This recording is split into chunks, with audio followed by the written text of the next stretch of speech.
The movie starts off with some FBI agents arriving at the house of an old woman. The elderly woman introduces them to her husband, who seems to be repeating some words again and again. The agents ask her whether her husband is visually impaired. The woman confirms their statement with a nod, but she also makes them aware of an interesting fact. It's true that her husband used to be visually impaired, but he isn't anymore. They are thankful for this unexpected blessing, but also wonder how it could have been possible. The woman has a theory though. Some time ago, they heard a mysterious ramming outside their house. When she went to check, she saw that a meteorite had fallen near their home. However, when they went to check the following morning as well, there was nothing but some remnants of the meteorite. The FBI agents put together their theory and believe that someone must have stolen the meteorite. They also believe that the old woman's husband is no longer blind because of the magical power of the meteorite. In the meantime, David, a mechanic by profession, sits by the grave of his wife Jane. He has not recovered from her untimely demise. Due to this, he often performs poorly in his job at a garage. The underperformance makes his boss so mad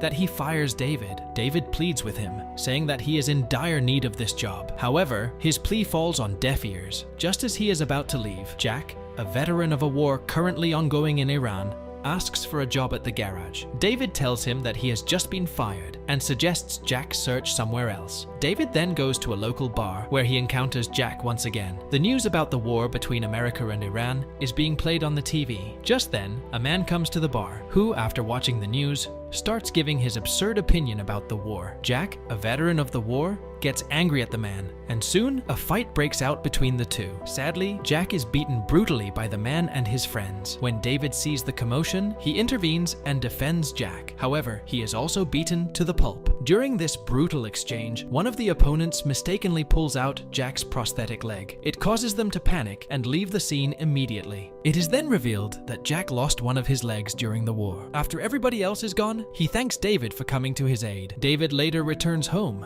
where his daughter Annie is waiting for him because it is his birthday. When she sees him in a battered condition, she firmly cleans his wounds. From their conversation, it is revealed that Annie has been expelled from her college for not paying the fees for 2 months. After hearing this, David blames himself for being the worst father and goes outside to freshen himself. He then takes off in his car to return to the bar. However, on his way, he sees a meteor falling from the sky. Due to its bright light, he is unable to control the car and sadly meets with an accident. His car overturns on the sidewalk, injuring him very badly. Although battered and bruised, David manages to get out of his car. This is when he sees a shadow of his dead wife. The scene then abruptly cuts to the next day, where Annie is waiting for her father to return home. Her anxiety grows by the second as he doesn't show up the whole day. She effortlessly searches for her father, but to no avail. When Annie is returning home in the evening, she sees David's car, which had crashed earlier in the night. She then hurriedly gets out of the car and looks for her father. Unfortunately, he is yet nowhere to be seen. Sobbingly, she restarts her car and switches on the front lights. This is when she sees her father right in front of her. Seeing his condition, Annie immediately takes him to the hospital. After treating him, the doctor discovers something very strange. She tells Annie that her father inexplicably has 2 functioning kids, even though his records show that one was removed in the past. Annie lets the doctor know that her father had donated his kidney to her mom. However, her mom's body rejected the transplanted kidney, leading to her untimely demise. She is shocked to hear that both the kidneys are somehow present in her father's body. Later, a flashback is shown of the accident where David is found near the meteorite crash site. While he is unconscious, some strange roots sprout out of the meteorite and swirl around his arms. Back in the present, David starts having hallucinations of his late wife. She advises him to bring the meteorite home and save their daughter. David believes that his wife is alerting them of the nuclear threat of the Iran war and wants them to be safe. The next day, he goes to a shelter for disabled people. There he approaches Jack and promises him a job. David then takes Jack to the same place where the meteorite had fallen. He discovers that some roots have grown out of the object. With the help of a rope, David and Jack tie the meteorite and load it into their car. They then keep the object in David's storeroom. Jack returns to his shelter when suddenly that night he feels excruciating pain in his amputated leg. Actually, Jack had picked up the meteorite and placed it in David's car. During this time, he had come into contact with the mysterious object. Jack then shockingly finds his amputated leg slowly regenerating. It seems like the unknown meteorite can repair any part of the body like the old man's eyes, David's kidney, and now Jack's leg. The next day, Jack continues to have severe pain in his leg, causing him to bleed. Left with no choice, He confronts David and demands an explanation. David then tells Jack and Annie about the object he found in the woods and insists that Jack must be brought near it. After this, he helps Jack inside his storeroom where he has kept the meteorite. David is convinced that the object is giving him instructions through his dead wife. So, he drives off somewhere, assuring Annie and Jack that he will be back soon. In the meantime, Jack is brought into proximity of the object, due to which he fully regains his leg. Seeing this bizarre transformation, Annie loses her consciousness and falls on the ground. When she returns to her senses,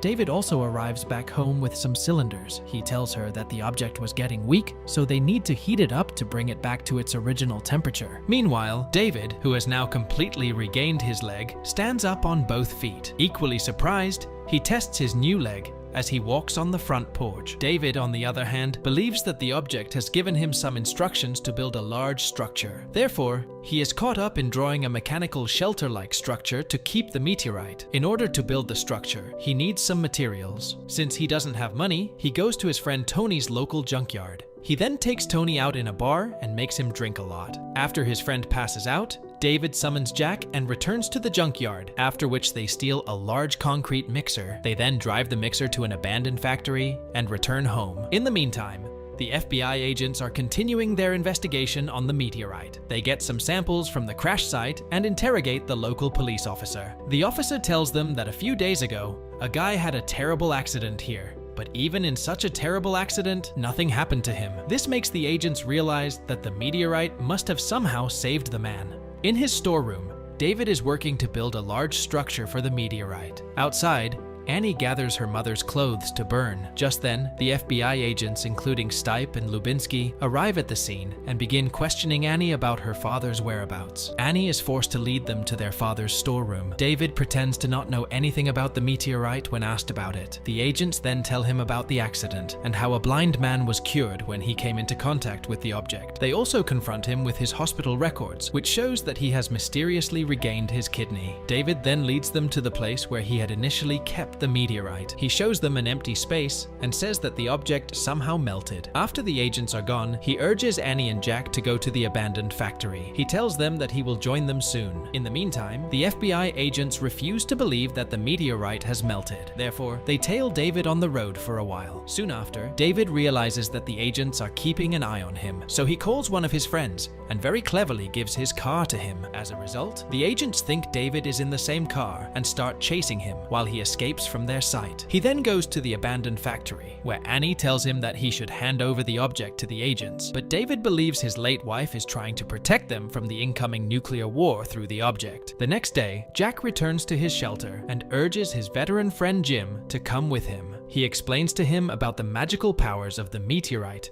due to which he too can be cured. However, Jim believes that the nuclear war will start any day, so it would make no sense even if he gets cured by the object. On the other hand, Tony, the junk dealer, realizes that David has deceived him and stolen materials including the large concrete mixer from his warehouse. In search of his belongings, he reaches the same abandoned factory where David is working on the meteorite. Tony then confronts David, who, in an ensuing tussle, accidentally kills him. Filled with remorse, the protagonist goes inside the concrete mixer and confides with his late wife that he believes himself unworthy of the object. She then confirms that he must save Annie and Jack before fading into the darkness. In the meantime, the FBI agents learn that the object is a type of abiogenesis. Frustrated with no leads in the case, the agents return to David's house, where they take Jack and Annie hostage. David arrives outside his house just as they begin torturing Jack. He then lights up his wife's clothes to create a distraction. Thankfully, his plan works when the agents come outside to dampen the fire. As David, Annie, and Jack escape, Agent Stipe shoots Annie in the stomach, knowing David will return to the object to heal her. Our protagonist does exactly the same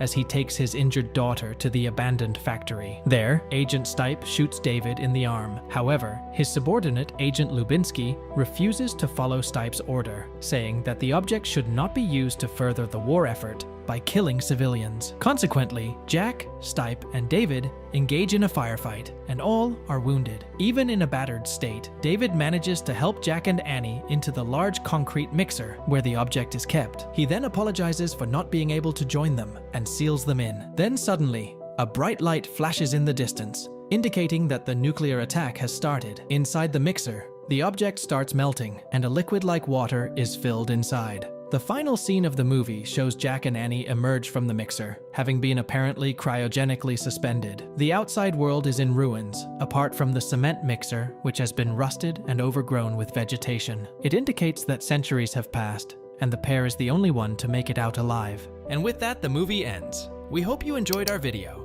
Watch the next recaps on the screen, and don't forget to subscribe for more amazing recaps. See you in the next one.